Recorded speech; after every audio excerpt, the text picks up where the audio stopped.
The Mafia is suspected in a car bomb attack last night in a swank residential neighborhood of Rome. At least 23 people were hurt there, 50 cars destroyed, and a building badly damaged. Police say a television talk show host who was passing by at the time may have been the target.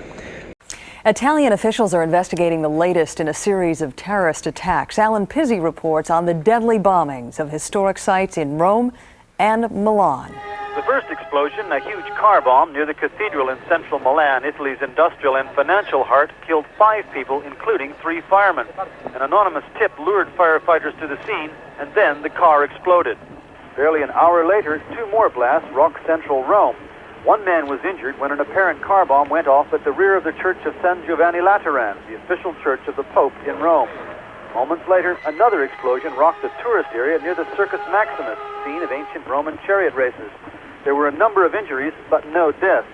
The area is popular with tourists, and during the day is jammed with both Romans and sightseers.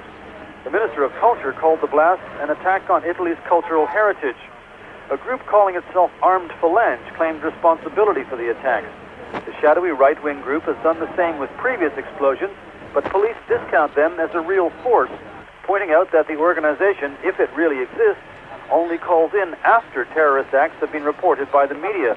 There is a growing belief that Italy is seeing the beginning of a new wave of urban terrorism, and officials are divided as to the purpose. An attack in May on Florence's Uffizi gallery was blamed on the Mafia, trying to reassert itself after setbacks. Others see the hand of conservative forces determined to counter efforts to clean up political corruption. Prime Minister Carlo Ciampi said the process of change and anti-corruption campaigning would not falter. But as last night's explosions clearly showed, the government faces ruthless enemies. Alan Pizzi, CBS News, Rome.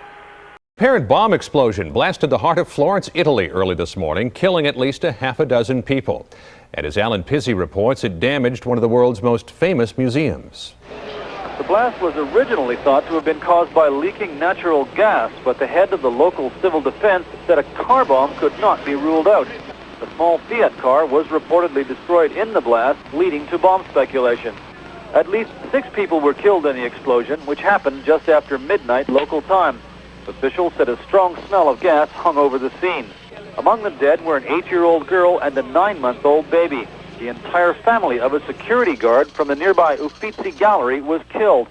The famous Uffizi, storehouse of some of the world's most famous art treasures, was damaged, as were some artworks.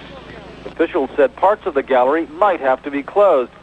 The Uffizi is considered the centerpiece of Florence's cultural heritage, which attracts millions of tourists. Among its collections are works by virtually every famous Italian and European artist. Speculation that the explosion could have been caused by a bomb flows from recent attacks by the Mafia, including a bomb in Rome. Alan Pizzi, CBS News, Rome.